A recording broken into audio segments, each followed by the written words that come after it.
Welcome back. Once again, this is the Blue Corner. My name is Dennis, and we are back in the studio this week. We've had a fun weekend of fights, but I thought it was time to get a local fighter back in. I've been following her journey for quite some time now. We were just talking before we jumped on where I possibly came across her. I'm not entirely sure.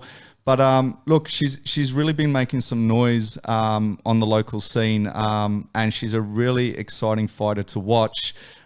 She had a K1 Muay Thai boxing record of 19-3 with, I believe, 3 KOs. Before last month, coming across to the dark side of MMA for her pro debut. I had her head coach on as the first guest of this series. And we had a little bit of a debate whether it was her first MMA fight or not. We've cleared the air. It was her first pro MMA fight, but yes, she had an amateur fight before that. But yeah, I'm talking about none other than the Juggernaut, Jacinta Austin. How are you, and how has 2021 been treating you thus far? I'm good. Thanks for having me. It's been a good year. It's been probably one of my favorite years to date. Everything has sort of fallen in place for me. Training's been the best it's been. Work's been good. Personal life's been good. It's all really, really good vibes for this year. Keep it going. So when you say everything's been falling into place, in what regards? Mostly in regards to training, everything sort of like, so last year was the first year that I sort of made this move, which we'll talk about, to MMA, and the first few months is always the hardest by far. But this year I sort of started to find a bit of momentum, find my groove, find what sort of fighter I was going to be in the cage. And training's just been great. Like, I've been reaching new levels, new maximums, like just a whole new fighter this year. Everything's working out how it should. And I have to ask you, where did your passion for fighting come from? Because from what I've read is that obviously you wanted to jump into, I won't say mixed martial arts, but you wanted to fight into a martial art at a very, very young age. And I believe you even had to like put up a bit of a fight with your parents. And I guess they kind of won for a little while until, from what I've read, until you actually moved out of home. And then you were like, oh, I'll do my own thing. But where did the actual, passion for the martial arts begin at such a young age? Well, I was always athletic, always really naturally athletic and good at sport. I did sport all growing up in school, athletics, everything.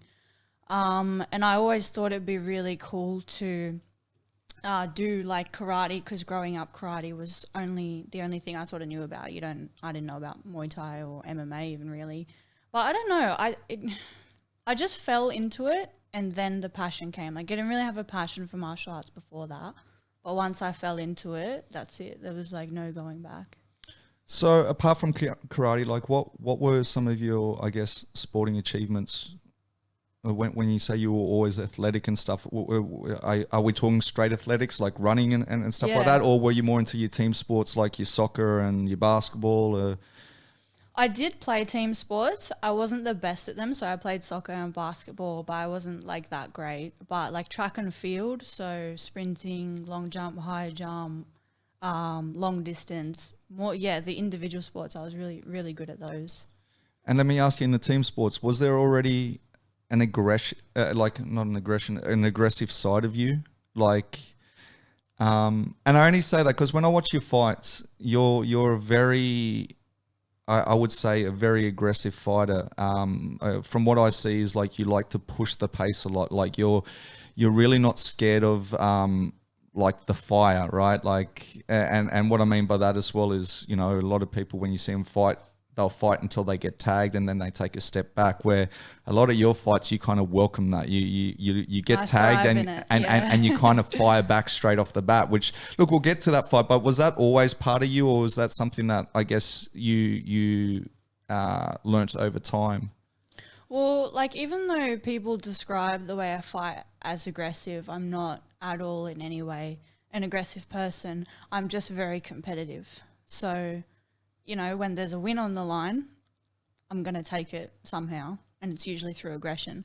But in team sport, I used to get sort of frustrated because if we'd lose as a team, I'd be frustrated that, like, I didn't want to point the finger at anyone, but I'd be frustrated that my teammates didn't, like, bring it and that I couldn't control the outcome.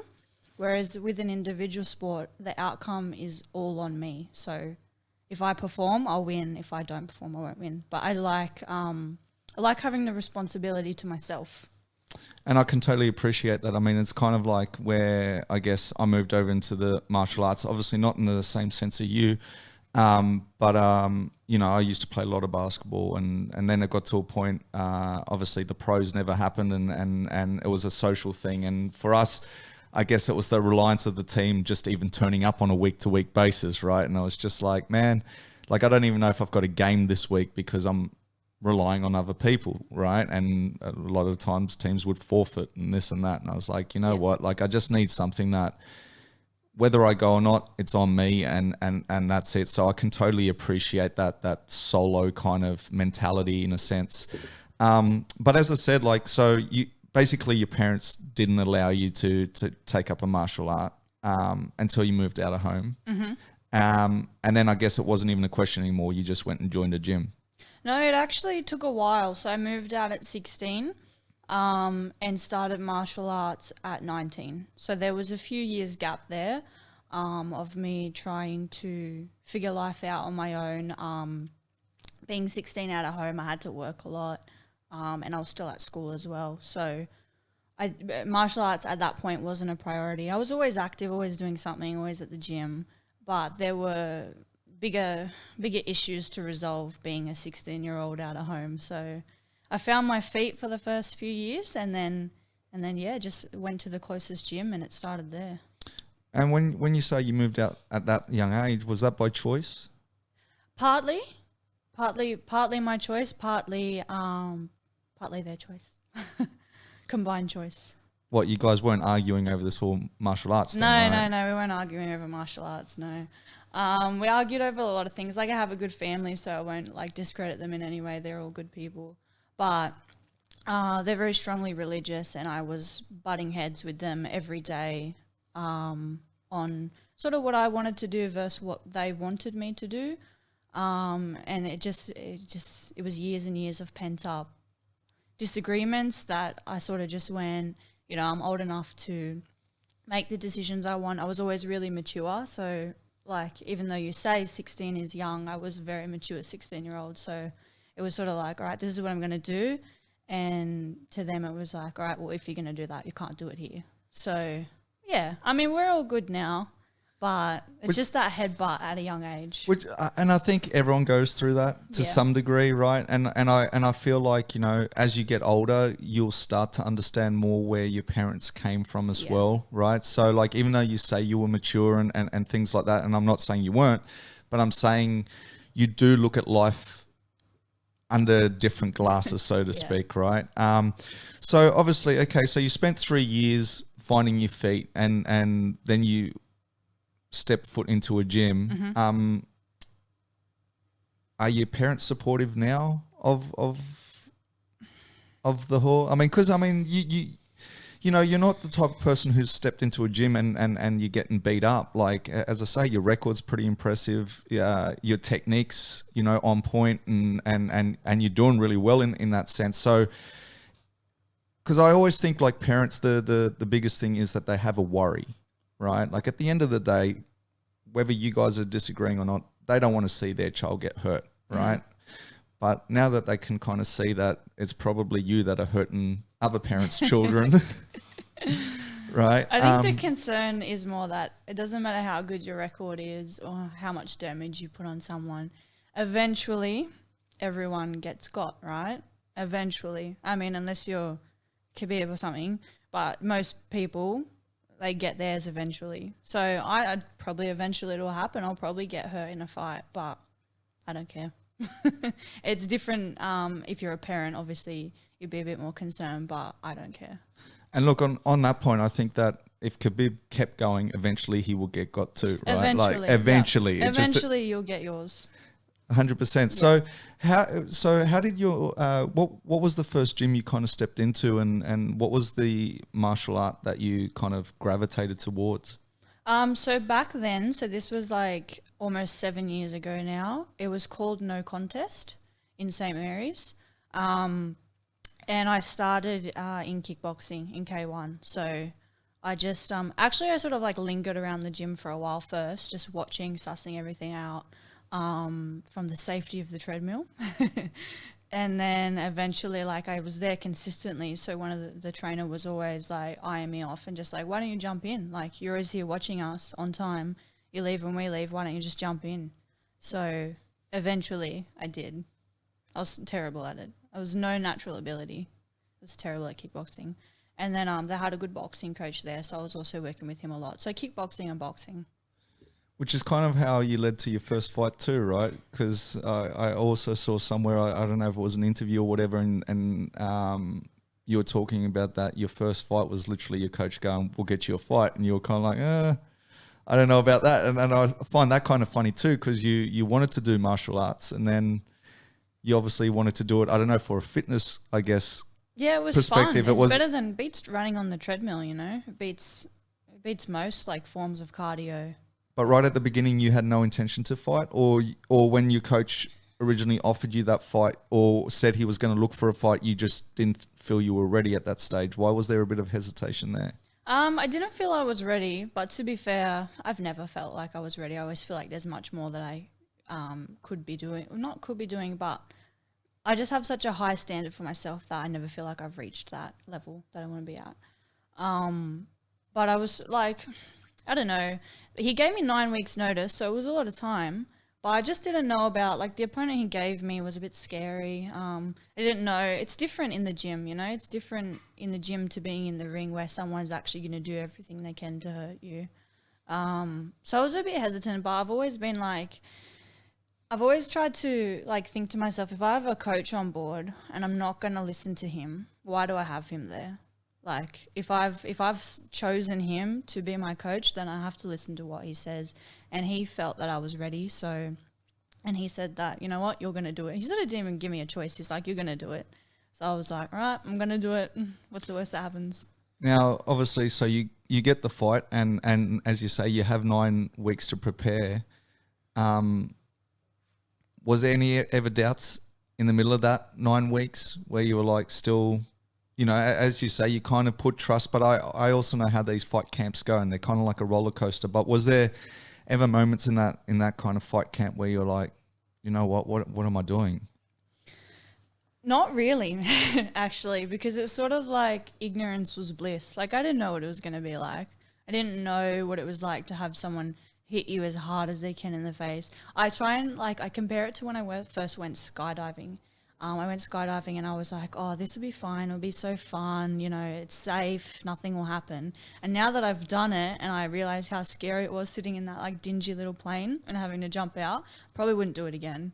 And you hear about all the stories of people that like, oh, I probably wouldn't do it again. But it's like that, like ignorance is bliss. I didn't know what it would be like. So I thought I was so fit and so like strong. And then the first fight, my rounds were only a minute and a half. Three 1.5 minute rounds. End of the first round, I was done. It was cooked. I was so gassed. And I was like, oh, but I was so fit in the gym. Like, what happened? It's just, you don't know what to expect. So you can't be scared of what you don't know.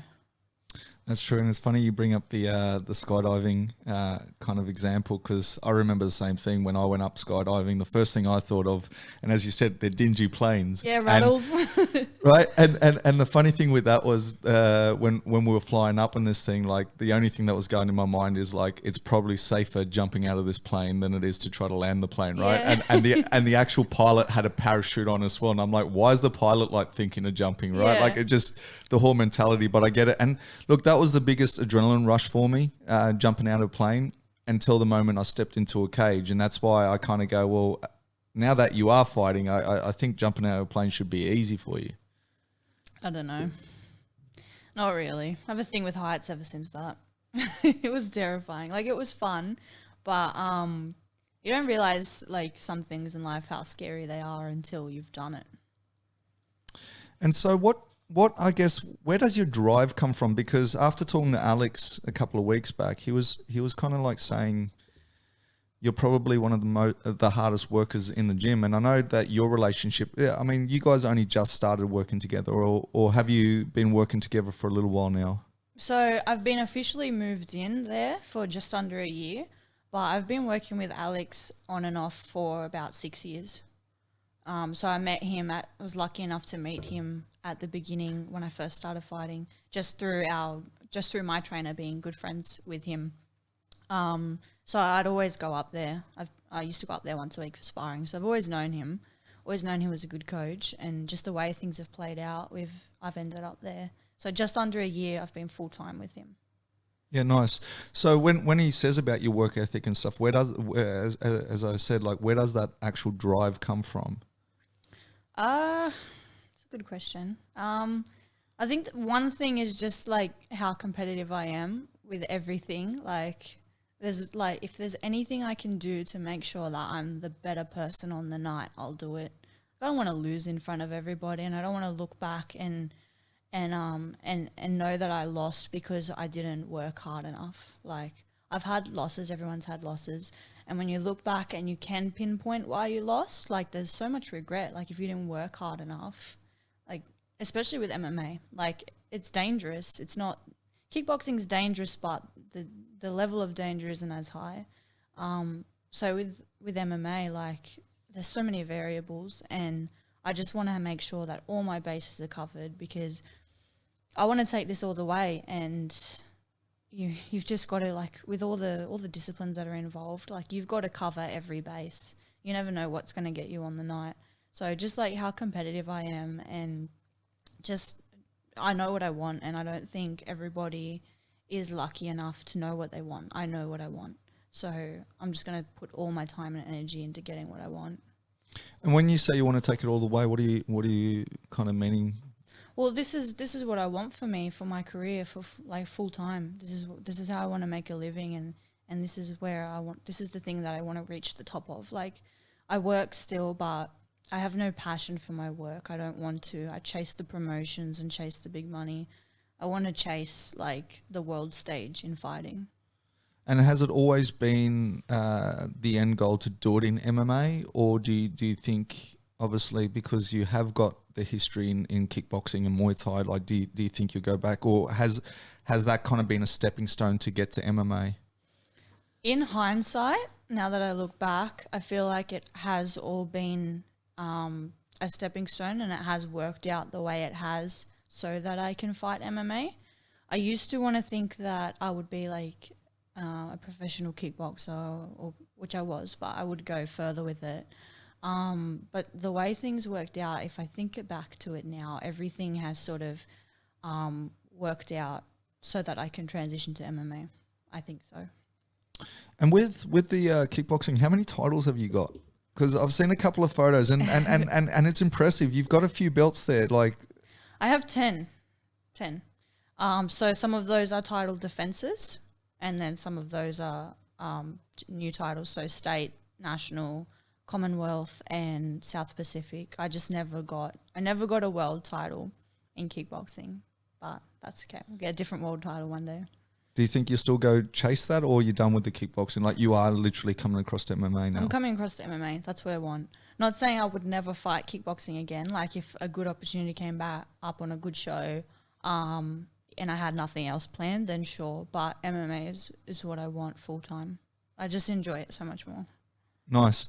And let me ask you though, we'll get to the MMA and things like that, but like just staying on I guess your kickboxing journey, what was like your toughest battle that you had? And I know you're sitting on 3 losses there too, and I'm not necessarily saying, I mean, you could have had a tougher battle that you won, and I don't even mean like just in the fight sense. It could be mentally, it could be anything. But when you look back at, you know, your 22, 23 kickboxing fights, or let's say the one MMA fight that you've had 2, one pro MMA fight, but looking back on it, which one was the hardest one for you?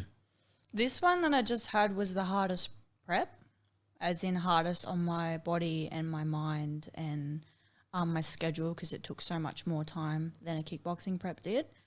But as far as the actual fight goes, my hardest fight would probably be my last Muay Thai fight. I fought a girl it was a rematch. I fought a girl who I'd beat previously.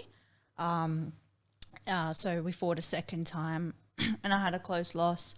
But that was a hard fight. Like, she's the best Muay Thai fighter I've fought. And it was hard purely on how good she was and how strong she was. It was really close, and maybe we'll go best of 3 one day. But she's the hardest hitter I've fought. She's the strongest girl, strongest clincher. So that was the hardest fight. But the hardest fight prep has to be in the MMA prep. And it's funny, the girl that you fought last, like I saw that fight, and I mean, it was close. Like, to be honest with you, like when it went to decision, I was kind of like, oh, I'm glad I'm not a judge, right? On that one, I was like, literally, I could have given it to you. I could have given it to her. The one thing I do notice with majority of your fights, though, is you give up a lot of height. Yes. Right? Like, generally speaking, like there's been a couple of times, even like at the end when you guys embrace each other and stuff like that, you're literally on your tippy toes and you're and you're still shorter than them, right? Yeah. Like it's crazy. Like, is that a case of you're just more comfortable at that weight class, or is it a case of that you struggle to find opponents at a lower weight class, or It was the struggle for opponents. So I was always wanting to fight at 54. That was sort of my prime. The 2 or 3 times I did fight there were all knockout wins. So that's where I belonged. But I couldn't get any more fights. So I went up a lot. So that one was 57. I fought at 60. I fought girls that weighed in at 64 when I was 57. Like, I'm always the small one. So with this last fight I had, I came down to what I feel was my more natural weight class, and I didn't look small against her. So, yeah, it's just a matter of you can have this big girl or you can have no one. So, I'll take the big girl. And is that hard to deal with leading up to the fight, that you're generally facing the bigger opponent? Yeah, but I sort of got used to it in the end. I got used to fighting long, rangy people. I got used to maybe sometimes you have to stay on the outside rather than engaging in a clinch situation. I got used to it, but I also feel in that particular fight is one of the reasons why I lost as well. I was just not as small, not as strong. Yeah, and sorry, not as big. And I noticed that you 2 things. I mean, 3 things actually. You love brutalizing the legs, and I think even like in this MMA fight, you know, you could see her thighs totally welt up. Mm-hmm. So, and that's why I always ask, are you going to go back to kickboxing? Because I can see you love the leg attacks. And the other 2 things that I notice a lot in your fights is you love your spinning back fist and you love your Superman punches. I'm assuming the Superman punch is because it helps you close the distance quite quickly. Yeah. But yeah, are they kind of just things that you enjoy to do, or because as I say, especially the spinning back fist, you don't see them that often, and I reckon every time you fight, you're at least throwing 3 of them, at least. Yeah. Should see me spar. Alex will be, stop spinning, no more spinning. Yeah, I do love them because they land. Like, I didn't throw any in my MMA fight. I was a bit more selective with my shot choice, a bit more safe. But they land, and if you get off on that, if you're on that awkward angle of someone where you're probably going to get counted because you're offset, it's easiest to spin it out, right? And they don't expect it. So it always worked for me. And the leg kicks, I think started because I used to have like a back injury which stopped me from bringing my kicks high. It hurt me to bring my kicks high. My back's fine now, but that's where it started. And it's continued because it's such a quick technique. Like, you just whip it. You don't even have to, like, it doesn't get telegraphed. You can just whip it and you can put it on the end of anything. And once you take away their front leg, you take away a lot of their attacking options, especially with a wrestler. Like, you take away their shot if you take away their front leg. Well, and I guess wrestler, another striker as well. You know, if they can't sit on their punches as well, it's kind of, you know, you take some of that power away. So I totally see why you attack the legs. I mean, as they always say with anything, you got to have a good foundation, whether you're building a house or whatever. So you take that away, it kind of nullifies a lot of attack, right? Yeah. But yeah, so do you find that you getting more? I mean, it's hard to say because you've only had the one pro fight now, but do you think when you're saying you're struggling to find opponents, do you think it'll be easier in the MMA scene? I'm not sure yet. Up to now, it's not been any easier than the Muay Thai kickboxing world. Like we were planning to fight. September last year was when I wanted to have my first cage fight, but we couldn't find an opponent. And the original plan was to go into the amateurs just to have one or two, test out the waters, but we couldn't get an amateur opponent there. So I think it is still going to be hard. And I do notice a lot of people are extremely protective of their records and extremely careful to make sure that they keep their record clean. So I think it will still be hard, but I think once I keep winning, when I do get the fights, it's going to be more of a statement, and it's going to get me further in the long run than a kickboxing win did.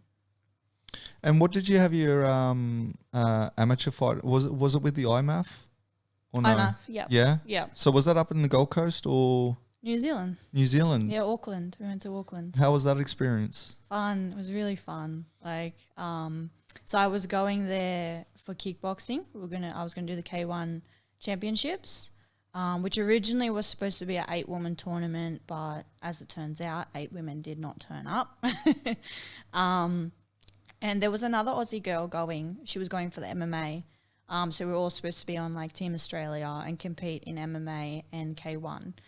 Her opponent from New Zealand pulled out, I think about a week out. So they asked me, since I'm already going there, flights are booked, everything's booked, do I want to jump in? And because otherwise she's going there with no one to fight.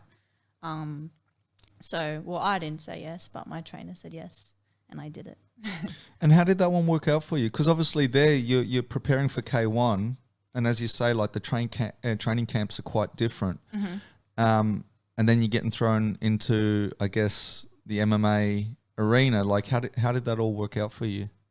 Well, again, comes back to ignorance is bliss. So I thought, how hard can it be? MMA. I'll just not let her take me down. Simple.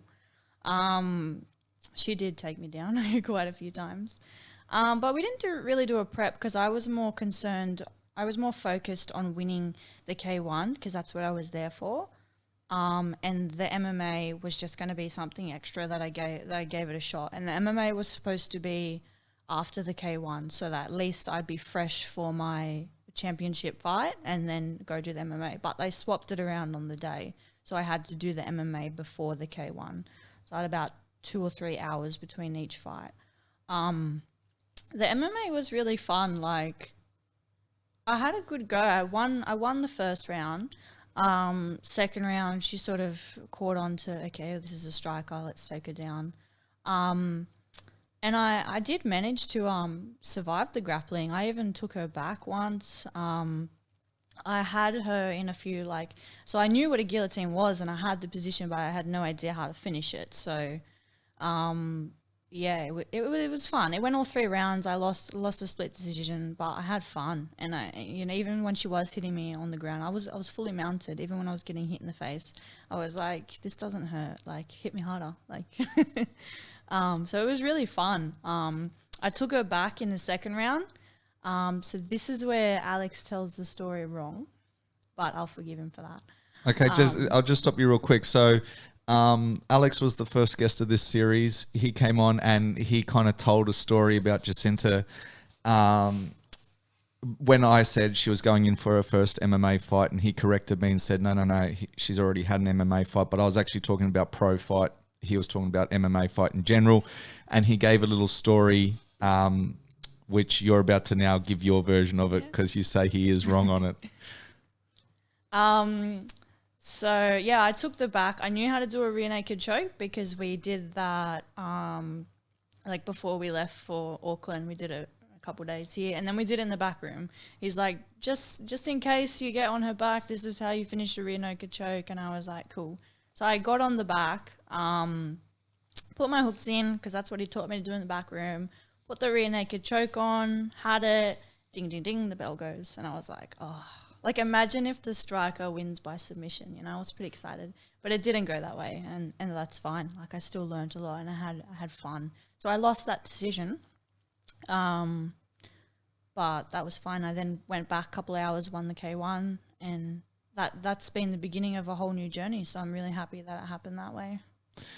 Did you find having the fight though affected your K1 performance? I mean, obviously you still won, but whether it was fatigue, whether it was you picked up a couple of bumps along the way, like did you find, because sometimes when we talk to people, whether they like these tournament formats, fighting multiple times a day, so like in that sense, like what was your experience there?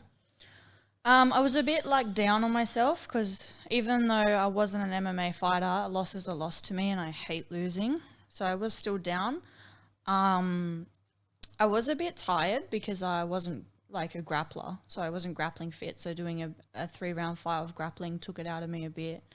But honestly, I just went and found a dark room in the establishment, sat in that dark room and just psyched myself, like just tried to get myself out of, like, you get into a negative headspace once you lose a fight. Well, I do. I think most people do. So I psyched myself up for the next fight and just thought, you did not come all the way to New Zealand to have 2 losses. At least have 1 win. So I psyched myself back up, and for that fight, like, she'd been over there watching me earlier. She knew what I had. Because I was a little bit tired, I fought the fight a little bit more on the outside, circling and picking her off until she got tired, and then I was able to take over, which is sort of how I fight anyway. I get better as the fight goes on. So the longer the fight goes for me, the better I am. Well, and I was going to say that I was going to disagree right there with you when you said you got tired, because when I watch you fight, that's another thing that I really think you've got a ton of is gas in the tank. I mean, your cardio from start to finish is crazy. The pace you put on sometimes is like, I'm sort of going like, I don't even know why we call you the Juggernaut, right? Like I would call you the pocket rocket or something like that, because like literally like the pace that you keep throughout these fights is actually it's pretty amazing. Yeah, I think that's a big contribution from the K1 fighting. Especially I did a lot of Waco as I was coming up. I don't know if you've heard of Waco. It's a K1 organization, and they score it a little bit like they used to score amateur boxing. So 1 clean strike is 1 point. So if you don't land clean, you don't get any points. So I got so used to making sure that I'd land more clean points than anyone else, and I had probably like 8 or 9 fights with Waco. So it was that tournament style, and that was, you got to get the clean strike and get away, and you got to keep up that high pace if you want to get more points. So I think that's a big contribution, whereas Muay Thai is a little bit slower. So I think the K1 is mostly what has given me that fast pace. So I asked you about your toughest fight. What's your most memorable fight? Like what's the fight that I guess really ingrained into you that this is something you want to do and something that you could possibly make a career out of? Most memorable fight was probably the first pro girl that I fought in Queensland. So, you know how New South Wales rules are a bit weird with the amateurs and pros and headgear and this and that. So we went to Queensland to fight my first no headgear, no pad fight. And she was I think she'd already had like 10 pro fights. And I was on fight number 6 in the amateurs. And I remember just being terrified of her and thinking, why the hell have you matched me with this girl? Like, the trainer hates me, wants me to fail. So we went there, and I was like, I'd almost come to terms with the fact that I was going to lose, but it would be a good experience. And then I won, so I was like, hold up, like, if she's had this many pro fights and she's making a living out of it, and I train like an hour a day, because that's all I could do at the time with work, and I beat her, then why can't I be a pro fighter, you know? Like, she's doing it and I beat her, so maybe I can do it too. yeah, ever since then, I sort of thought, okay, I get an idea of what the level is at, and I can definitely reach that level. I can go past that level. And obviously, all of these fights were under UTC, right? Yeah. So, yeah. And was that your only gym at the time? So we started off as no contest, where I had a couple fights, and then no contest merged with UTC. Two gyms that were on pretty much the same street merged together. So yeah, then we became UTC. Outside of that, I started working with a boxing coach as well, because I felt like hands to kicks were gonna win the fights for me, because boxing is so much different to Muay Thai and kickboxing. It's so much more. There's so much more details and intricacy. So I wanted to learn. I wanted to have good hands as well. So I started training boxing at Grange High Performance, which was in Smeaton Grange. So I was there for a few years as well. Which is Robert Whittaker's camp, right? I think he did a couple there. No, he does stand strong boxing, and then he does Gracie's at Smeaton Grange. No, Grange High Performance. Oh, Grange. Yeah. Okay, yeah. By Anthony Redwood. Okay, nice. And so when did the move to Karaoke, is that, did you make that move specifically because now you're chasing the MMA side of things? I probably would have made the move anyway, even if I stayed with kickboxing. So my head coach, who I was with for, I think we had 21 or 22 fights together. He retired, so he had some family stuff going on. His wife got very sick, so he did not have the time to teach me anymore, which I fully understood at the time. So I was in a bit of limbo with no like head coach, and for the level that I wanted to reach, I felt that I really needed someone there full time to help me reach that level. And I always knew Alex was a good coach, and I always loved any advice he gave me. The issue was the distance, like Penrith to Hornsby. That was the issue. So once we started teeing up a little bit more, and sort of testing the water with each other a bit to see if because it's different getting along with each other once a week to getting along with each other full time. And not even getting along, but like gelling. Like not everyone gels together, coach and fighter. Sometimes it doesn't work. But we gelled so well. So once I did like a 3-month sort of, it wasn't an official trial, but I guess we were trialing each other. And once those 3 months were so good, that I was like, that's it, I have to move here. Like it's got the highest level of training, no doubt, in New South Wales and Australia. And how has he been to deal with? I mean, obviously he helped you with your fight camp, but as I spoke to him, he's also in a fight camp for a massive fight. Like, as I said, like if there was one boxing card to be on, this is it, right? Like, and now it's even bigger because they've now opened up to full capacity crowds.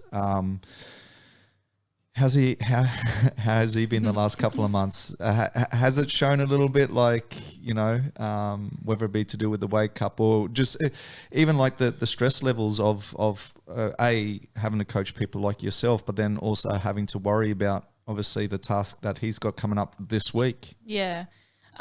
He did so well. Like, I don't know how he did it, how he does it, but he did it. Like, if I think about, he did all my prep with me. So if I went wrestling, he came wrestling. If I needed to box, we boxed. If I needed to work with my jiu-jitsu, he was doing my jiu-jitsu with me.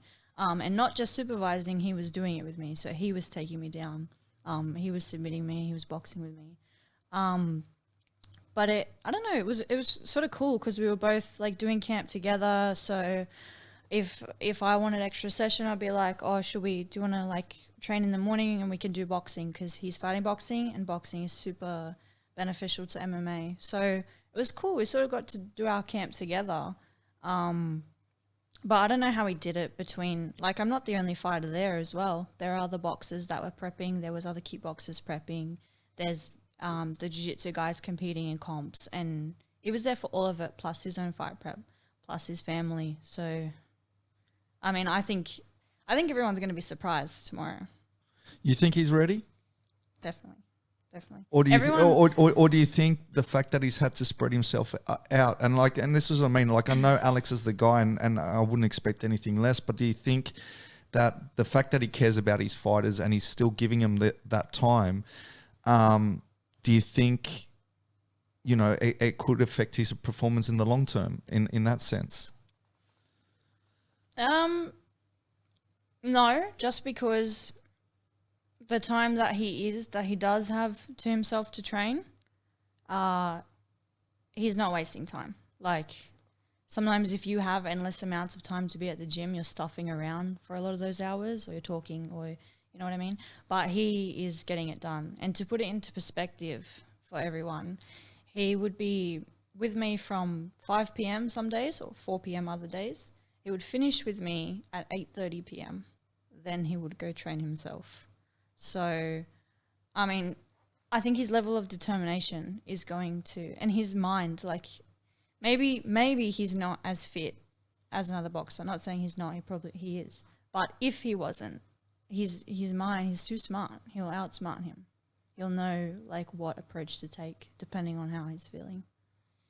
Yeah, it's crazy because when I had him on, he was literally talking about sometimes when he got done with some of these sessions, he was that fatigued though, like, and then he was like, now I've got to work on myself. And I just, as I said, I don't expect anything less from Alex. It's just the type of person he is. But sometimes I'm like, you know, they say in relationships as well, like fighting is a very selfish sport at times, right? And usually, you know, when fighters are in camp, even their partners come second. Right, it just becomes all about them, and that's the only reason I'm asking, because I'm like, it's a mammoth task that he's got at hand, but yet, and I guess it's a bit different because I guess training with you is training for him as well, so it kind of doubles up. But it's the only thing I kind of worry, and as I said, I commend him for it. Like I think, you know, it really shows the character of Alex. I just worry sometimes that, you know, when as I say, when you do too much, can be bad as well. Yeah. I get that as well, but I also think it's not his first rodeo. Like, he's been doing this for years, right? It's just on a bigger stage. He's had lots of fights. He's had lots of comps. This is just a bigger stage. I think everyone is like with my fight. Like, everyone knew my opponent to be this MMA fighter. They didn't know who I was. I was just some kickboxer. With Alex's fight, everyone knows his opponent to be like a national boxer, and he's just the MMA guy. He's the jiu-jitsu guy. But from the blue corner, he's going to be the underdog, and I think everyone will be surprised. Nice. Well, it was funny because when I had him on as well, I said, have you even got the contracts yet? And he's like, no, not yet. And I'm like, are you sure you're fighting? Like even with yourself, is there fighters that you look up to, like, you know, coming up in the fight scene? Like, is there like fighters that you aspire to be? Not fighters that I aspire to be, because I really want to just be my own person, and I don't want to be like anyone else. But I draw inspiration from a lot of fighters. Like the day of my fight, I just like spammed Joanna's fights. I just watched them all day because she's a striker, and she fought a lot of grapplers, and she would always make them pay for trying to grapple her. So I just tried to brainwash myself with that all day, and I hope that I did the same thing on the night, and I did do the same thing. So I draw inspiration from a lot of fighters. I love Joanna. I love Rose. Rose is my favorite fighter. Rose Namajunas, she's my favorite. It's my goal to meet her one day. Yeah, she's probably the biggest one that I aspire to be like, if I'm going to be like anyone, because she can do it all. She can do everything. And she's just such a good person as well. Yeah, I keep saying she's like a complete mixed martial artist. Yeah. I really, and we'll get to fight predictions later on, which I now know who you're probably going to pick. But we'll do that after. But so like now going on to your I guess your debut fight in the cage, which was for Super Fight 16. Was the feeling any different? I mean, you said obviously the camp leading up to it was more grueling than any other camp that you've been involved with. But was the feeling, knowing that you could be taken down? I mean, once again, it's not your first MMA fight as such, but like under the lights, I guess, and even backstage, the energy. What was it different for you? It was different. The whole camp, all I could think about was getting taken down, because all I saw when I looked at my opponent was brown belt, and I knew that the brown belts at my gym and Legacy, they're insane. Like once they get you, you're got, and you're not getting back up. You're not even going to survive. So that's all I could see when I looked at her. But that fueled a lot of the fight camp. But it also like messed with my fight camp a little bit in the way of I got so defensive of the takedown all the time that I wasn't even striking. I wasn't striking properly because I was too defensive. I wasn't putting my own shots together. I was just waiting for that shot so that I could defend it. But usually I wasn't defending it anyway because they had no fear and I couldn't get them to respect my striking because I was just too defensive. So probably like the first week or the first 4 weeks of fight camp was like that, where I just couldn't put it together. And then eventually I had like a pin drop moment and it started coming together where I was like, hold on, if I hit this person really hard and strategically, they're going to stop shooting on me. Because everyone that I sparred was like, she's a striker, shoot on her, take her down. So I just ended up getting way too defensive. And I'm glad I had a long prep to work that out. But this fight was different because I'd sparred Olivia before as well. And she did take me down quite a few times. I got back up sometimes, didn't get back up other times, but I knew at some point she was going to get me. So me and Alex sort of worked like a little bit of mind work together a bit more as well. And instead of saying, hey, don't get taken down, let's say, okay, at some point, accept the fact that you are going to get taken down, but you know how to get up and you will get up. So once I changed my mindset from don't get taken down rather to, okay, if you do get taken down, this is how you get up, it all changed and it all came together. And I guess that's the beautiful thing about mixed martial arts. You could have the greatest at one and the greatest at the other, but it's who can put it together, right? Like, and what you were saying just before about, when you roll with people at Legacy and they're brown belts, they absolutely murk you. But the difference there is you can't punch them in the face. Yeah. Right. So like, and can't that, kick them in the leg. Right. And that just changes everything. Like, so if you were to like go to Legacy right now and go, okay, well, let's roll, but I'm allowed to punch. Right. Like it changes it. Yeah. I forgot who said it like many years ago where they're like, everyone's a black belt until they get punched in the face. And it kind of makes sense. Right. Yeah.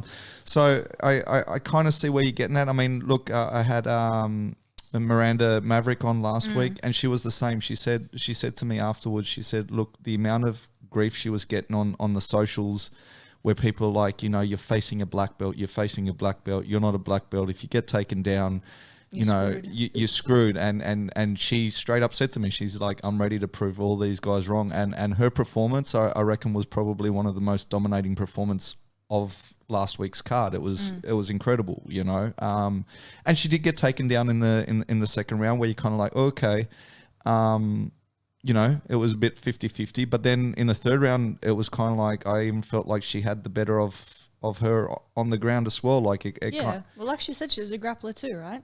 Yeah, but she wasn't a black belt.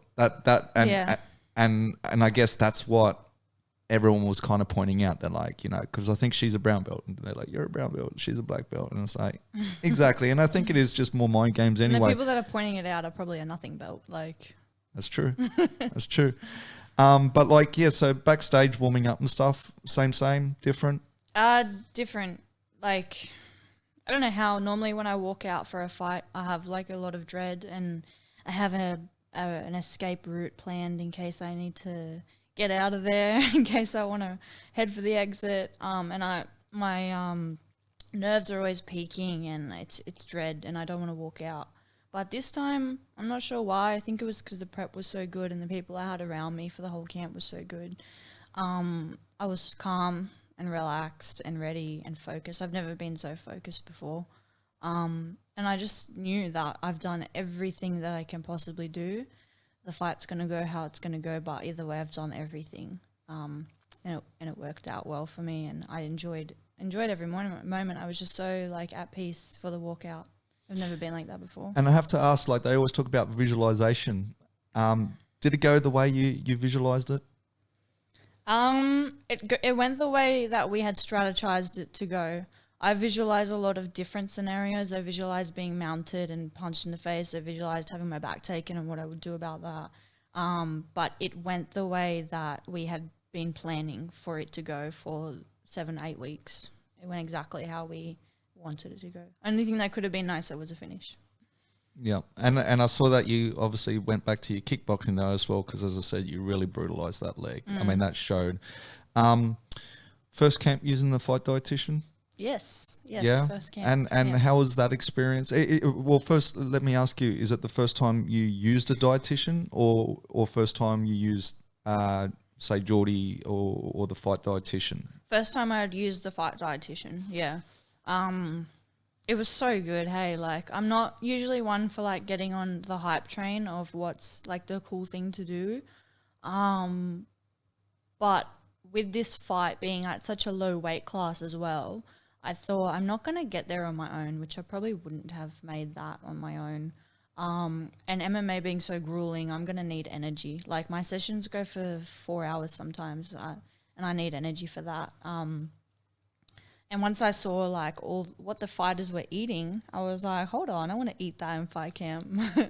But yeah, the fight camp I worked specifically with Jack, but obviously under Jordan.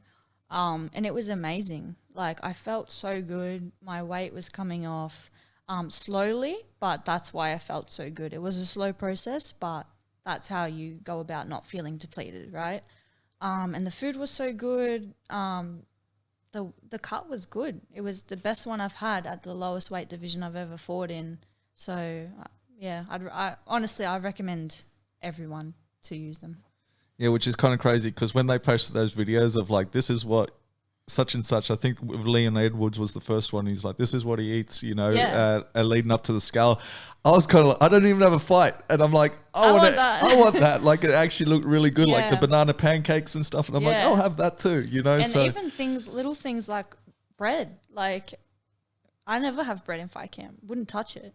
And I could see everyone having toast and stuff before training. And I was sitting there starving with my little rice cake. And I was like, I want bread. So yeah, I thought I'd try him out. And I thought if I didn't like it, I wouldn't have to do it again. But it was so worth it. I think I got a lot out of this fight camp just through having more energy and strength. And it really it gave me more gas in the tank as well, I think. Nice. So have you got another fight planned at the moment, or no, you're waiting on offers? I sort of have had like tentative offers come and go, but nothing's locked in. I thought I had one until yesterday. I found out that opponent doesn't want the fight anymore. So no, nothing locked in. I'm having my first jits comp, so I'm gonna stay busy while I'm waiting. Nothing locked in yet, but I'm super keen to go like straight away. Nice. Well, I'm going to ask you one more, and then I'm going to see if there's anyone in Clubhouse, and we'll see if we can get you some random questions for you. Now that you've competed in both, what do you prefer in the sense of like, do you like the squared ring, or do you like the cage? I like the cage. I like that you can pin people against it a bit easier. I mean, granted, you can be pinned against it, but I like the cage. I like the way you can move in there. And it doesn't really bother me on the shape of the But you don't arena. But say with the pinning thing, you don't find it easy to trap people in the corners? Like to cut off the corners and trap them in corners? I meant more like you can't just like hold on to someone and beat them up for like a minute or two against that corner. Like the ref will break it. So in the cage, you can keep them there as long as you're active. You can keep them there for as long as you want. You can keep throwing the knees and the elbows, even if there's like a little. In Muay Thai, as soon as one person is not throwing, they'll break it up.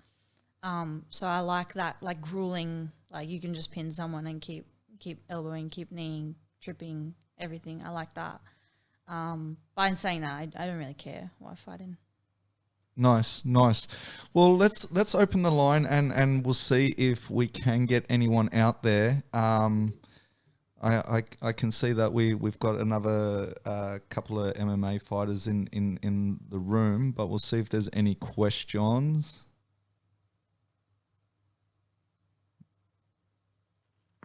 Hey, Jacinta.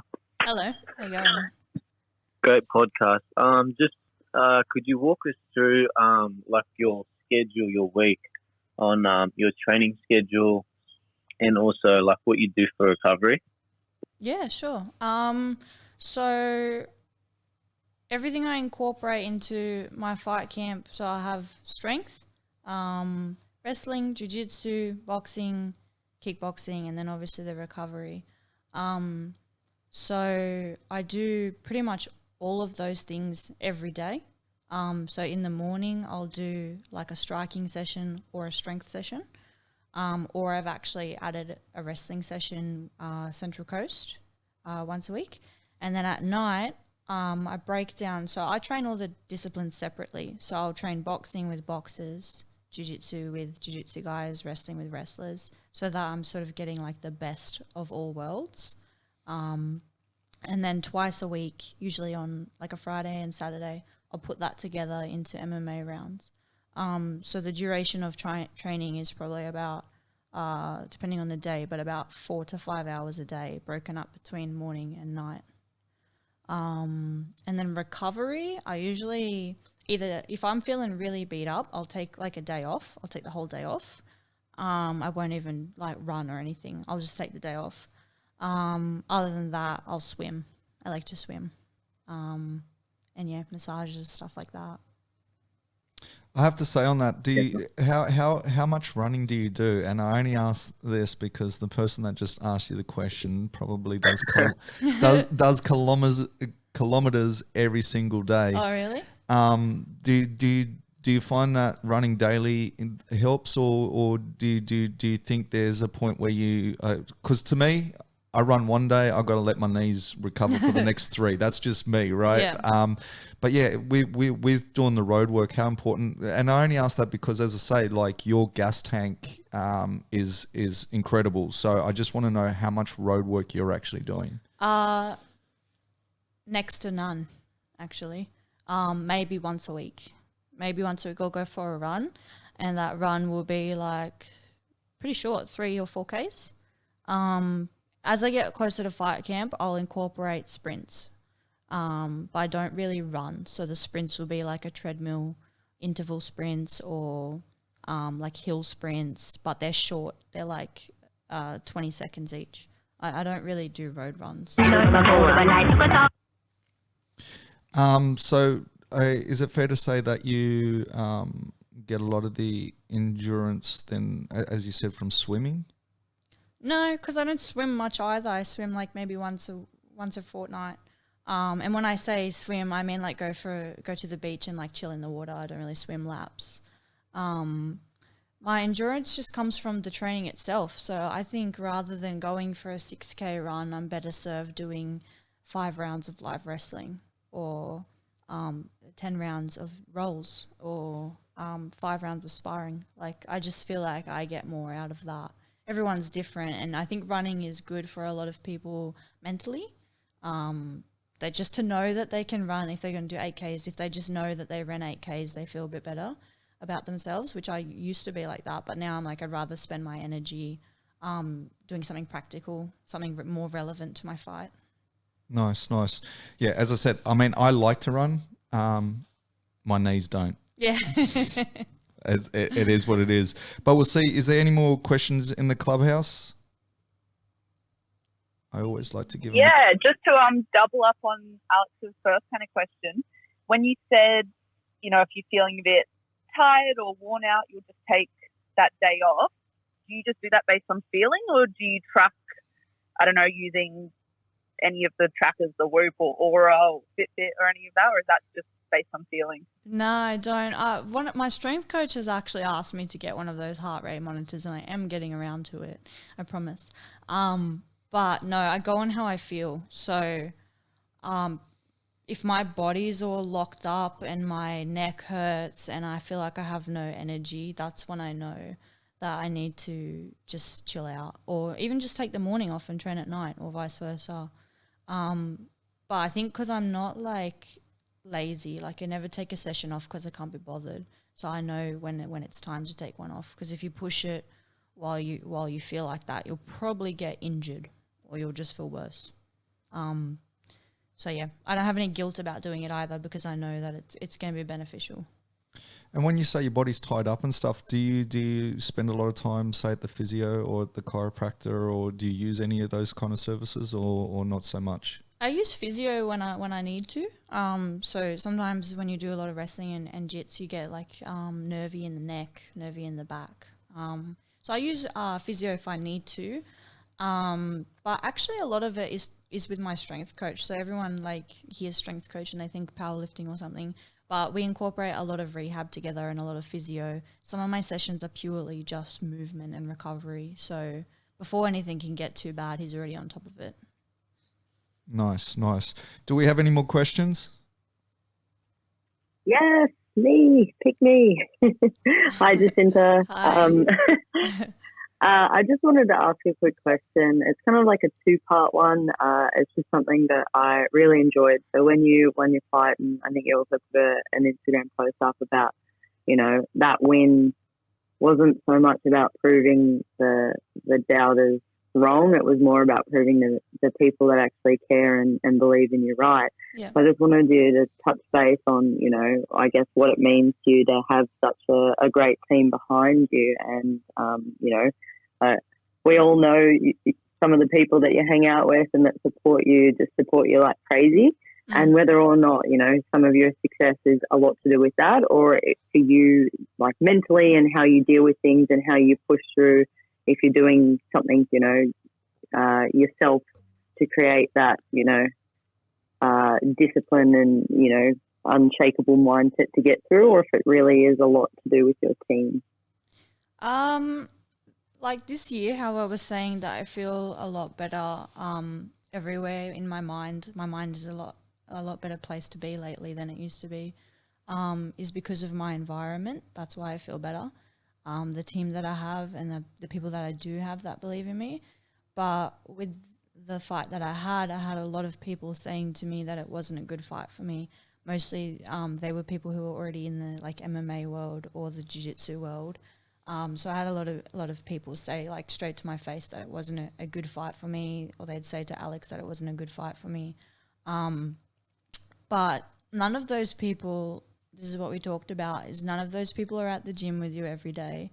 None of those people watch your jiu-jitsu or watch your stand-ups or watch your striking all day, every day like your trainer does. So if he's the one watching it and he's the one that believes you can do it, then you probably can do it. You just need to put it together on the night. He's not going to put you in there with someone that will murder you. Like all these people that have something to say about the way the fight's going to go are probably sitting on their couch. They haven't seen you do anything. No one had seen me fight in over a year because of COVID.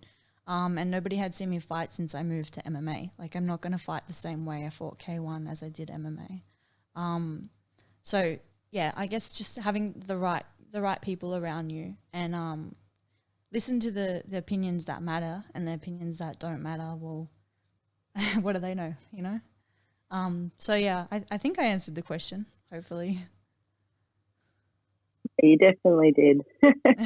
And I think it's definitely a sort of telling of the environment you're in, and, that you personally feel better mentally because, you've got that complete trust and faith in your coach, which is awesome to see. Yeah. And, you've got the undying support of like Katie and Abby and all that, which, even the footage I love that you put out, you had the little clips of them screaming. I was watching the live stream and all I could hear was them screaming every time you landed something. So if you ever want a good crowd, bring the Riff Girls. They'll bring a good crowd. But let me ask you on that. Is it hard to block out? I mean, you say you're in a good headspace and it's about concentrating about like the people that know you, care about you, and all that. And especially in a world of social media now, is it hard to block out the doubters, the haters, the white noise, so to speak? It's hard to block it out as in to not hear it. Like one time I copped it was like at another gym when I went sparring and I'm like, I'm just here to spar. Like I don't need your opinion.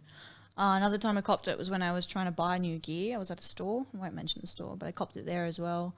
And in the beginning, like of the fight prep, yeah, I took it to heart and I thought, okay, like maybe I am a bit in over my head. But when I think about it now, like it's only going to get worse, right? So the biggest shows that I fight on, the bigger opponents I take on, it's only going to get worse. They're all going to say the same thing, just like you said with Miranda Maverick, right? Everyone was doubting her. So may as well get used to it now, and may as well get used to ignoring the people's opinions that don't matter, because this is what I want, and the whole journey is going to be full of people that don't think you can do it. So may as well get comfortable with it now.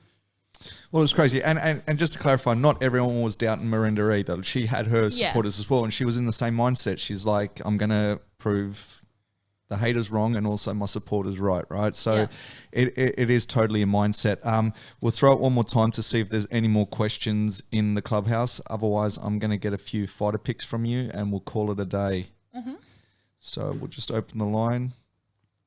If you could pick one fighter to fight in the UFC, who would it be? For me to fight them? Yeah, for you to fight. Ooh. Is this how we're going to do call-outs these days? I wouldn't really say that I have anyone that I'm like targeting to fight. But okay, I guess... let me flip it a little bit. Who do you think you would stylistically match up well with? If that kind of like makes it a little easier to answer that question. Stylistically, I think I would match up really well with Joanna one day, because by the time I get to that point, my striking is going to be better than it is now. And I believe by the time I get to that point, my wrestling will be better than hers is. So by the time in 4 or 5 years from now, by the time I reach that level, I think I'd be overall a better striker and a better wrestler, so I could take the fight wherever I wanted to take it. Nice. Any other questions? All right, we'll close the line. So yeah, I'll just get a couple of fight picks from you, and then, as I said, we'll call it a day and we'll get you out of here.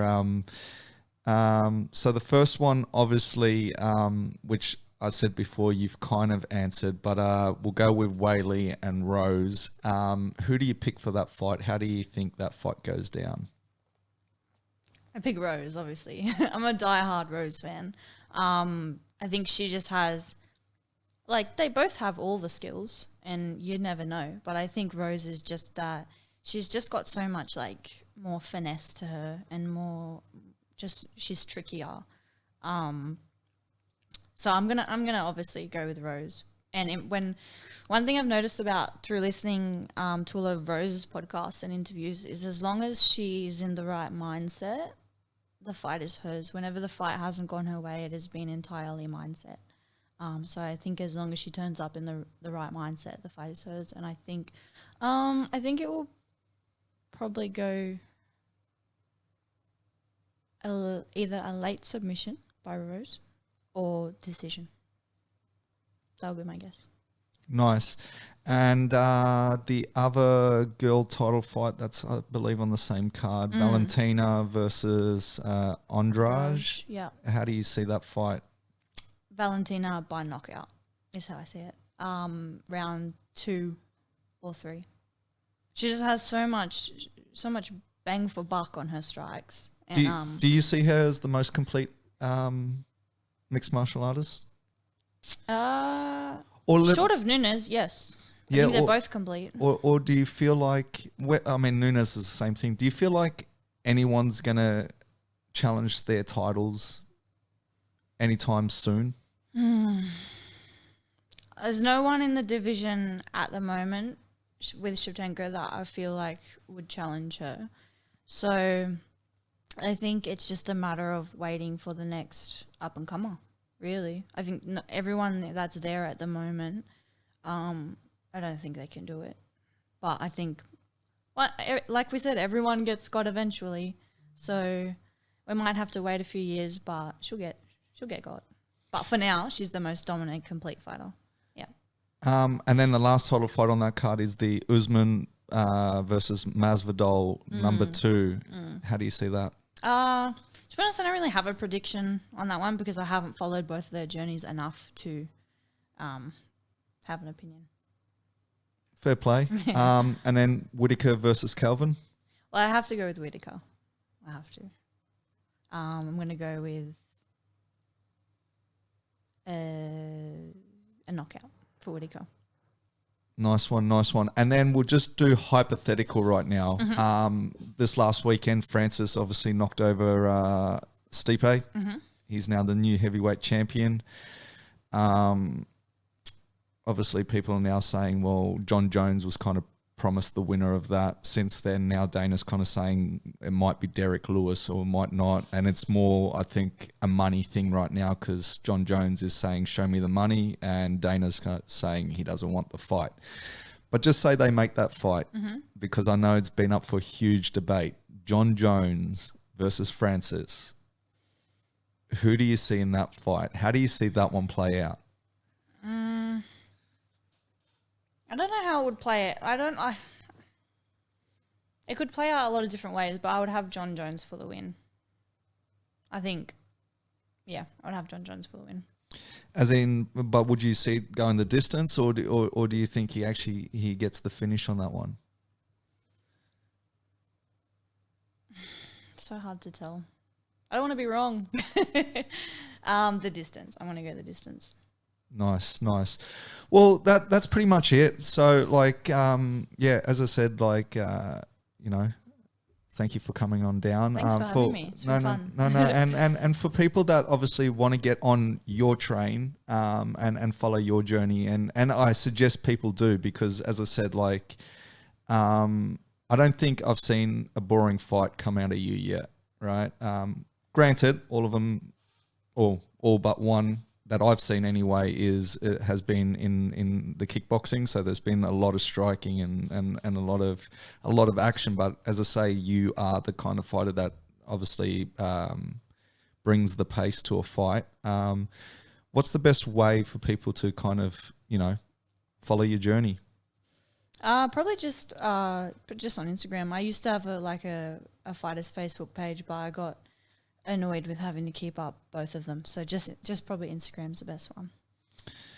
And that was obviously the tag that you've seen throughout the whole thing, which is Jacinta _Jade with 2 E's. So that's the way to do it. And I did actually notice your Facebook has been inactive since 2018 was the last post that I saw on there. But look, as I said, I really do appreciate you taking the time. I want to wish you and Alex the best of luck this week because I know you're going to go support him and it is a mammoth task. I hope you do get a new fight real soon because I do want to see you back in action. But yeah, I can't thank you enough. But until next time, that is it. Stay blessed. I'm a